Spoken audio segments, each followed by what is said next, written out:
ये सूचना प्राप्त हो रही थी कि रजौली थाना अंतर्गत जो जंगली क्षेत्र है, स्पेशली जो सपही डेलवा, यहाँ पे कुछ व्यक्तियों द्वारा हथियार लेके घूमा जा रहा था। उसी के क्रम में गांव वालों को भयभीत किया जा रहा था, उनसे खाना छीन लिया जा रहा था और लोगों में ये जो है इंटेलिजेंस काफ़ी समय से था इसी की, लेकिन पुष्टि कभी समय से नहीं हो रही थी। इसी के क्रम में एक विशेष टीम का फॉर्मेशन किया गया था जिसमें SIT, जिसमें STF से एक इंस्पेक्टर रैंक ऑफिसर, साथ में लोकल पुलिस, रजौली थाने की पुलिस और अन्य व्यक्तियों के द्वारा इसमें काफ़ी दिनों से जो है वो सर्विलेंस किया जा रहा था। उसी के क्रम में 12-13 की रात्रि को और ये सूचना प्राप्त हुई कि ये व्यक्तियों की लोकेशन एक जगह है।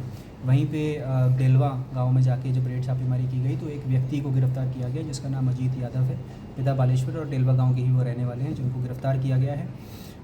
उनके निशानदेही पे जो है घटनास्थल से जो है वो रिकवरी हुई, जिसमें एक AK-47 की राइफ़ल, साथ में .315 की 2 राइफ़ल, 3 जो है वो कैमोफ्लेज ड्रेसेस, साथ में 2 मैगज़ीन्स, 21 जिंदा कारतूस 7.62 mm के वो जो है घटनास्थल से बरामद किए गए। इसके बाद इनको थाना लाया गया। इनके साथ जो है वो पूछताछ की गई। पूछताछ के क्रम में इनके द्वारा बताया गया इनके कौन कौन सहयोगी हैं, साथ में कैसे कैसे ये लोग काम करते हैं, साथ में जो है इनकी और निशानदेही पे फिर दोबारा जो है वो .315 की 10 और कारतूस जो है वो भानेकाप के जंगल क्षेत्र से बरामद किए गए हैं। जो व्यक्ति हैं इनका आपराधिक इतिहास अभी खंगाला जा रहा है। ये डेलवा के रहने वाले हैं और साथ में जितना अभी तक पता लगा है इनका रजौली थाना में आपराधिक इतिहास रहा है, लेकिन अभी तक उन केसेस को जो है वो खंगाला जा रहा है, उसको लेटर आप लोगों के साथ शेयर कर दिया जाएगा। जहाँ तक बात हुई रिकवरी की, क्योंकि AK-47 आर्म्स एक्ट और आर्म्स रूल्स जो 2016 है उसके तहत एक प्रोहिबिटेड बोर की कैटेगरी में आता है, इसलिए ये एक बहुत अच्छी रिकवरी है, बहुत अच्छी उपलब्धि है बिहार पुलिस की, नवादा पुलिस की, साथ में STF की। और जहाँ तक बात हुई कि इनका कोई association with any organized crime या फिर कोई ऐसे सिंडिकेट्स या फिर कोई मॉइस्ट ग्रुप्स या फिर कोई अन्य ऑर्गेनाइजेशंस, उसके बारे में अभी इन्वेस्टिगेशन हम लोग कर रहे हैं। इनके जो 2 सहयोगी जो घटनास्थल पे पहले थे भागने में, वो लोग जो हैं वो हथियार देके गए थे इनको और वो लोग वहाँ से उपस्थित नहीं पाए गए। उन लोगों के बारे में भी अभी तक जो है वो इन्फॉर्मेशन हम लोग खंगाल रहे हैं। जैसे ही उनके एसोसिएशंस के बारे में पता चला जाएगा तो उसको केस में हम लोग फर्दर इन्वेस्टिगेट करते हुए केस में उन धाराओं को अकॉर्डिंगली ऐड किया जाएगा।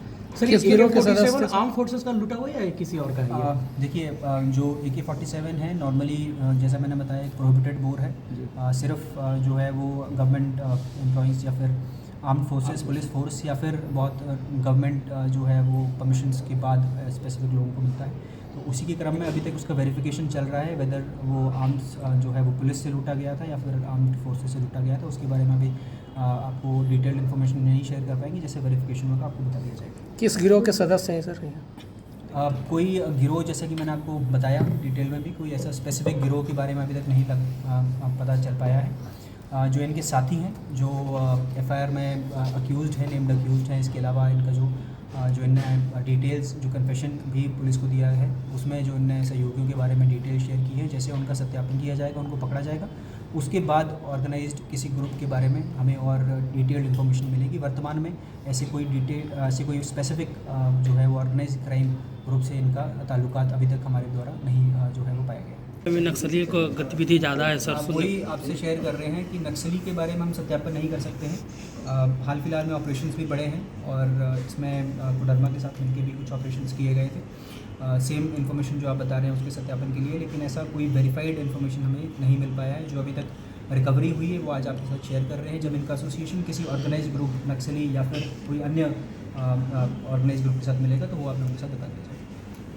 धन्यवाद सर। ये सर TNF ऐसे इसका करेक्शन सुना आ रहा है सर इसका? वही आपको बता रहे हैं कि जो इसमें 2 और अक्यूज़्ड हैं, FIR अक्यूज़्ड हैं, एक इसका नाम सुभाष और दूसरे का नाम विक्रम, जो 2 लोग हैं उनका एसोसिएशन हो सकता है, लेकिन वो सत्यापित नहीं है क्योंकि कोई हमारे रेंज में या फिर हमारे पास कोई भी उनके विरुद्ध रजिस्टर्ड केसेस नहीं है। हो सकता है वो छतरा में हो सकता है वो कोडरमा में हो, उसके बारे में जैसे इन्वेस्टिगेट हम करेंगे तो हम उसके बारे में सत्यापित कर पाएंगे। राइट फ्रॉम द स्टार्ट ये बोलना कि ये किसी नक्सली ग्रुप, PLFI या अन्य किसी ग्रुप के मेंबर हैं, आई थिंक वो would be jumping the gun at this moment. Sir, इसका कुछ आपराधिक इतिहास में?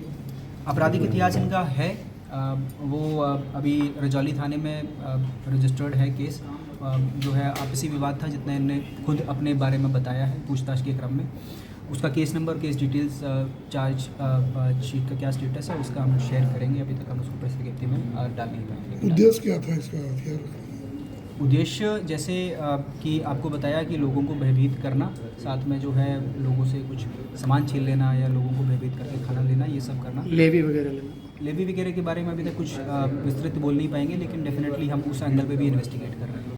आपके राज्य की खबरें, आपके शहर की खबरें सबसे पहले जानने के लिए देखते रहें अमर उजाला। चैनल को सब्सक्राइब जरूर कर लें और पाएं हर अपडेट।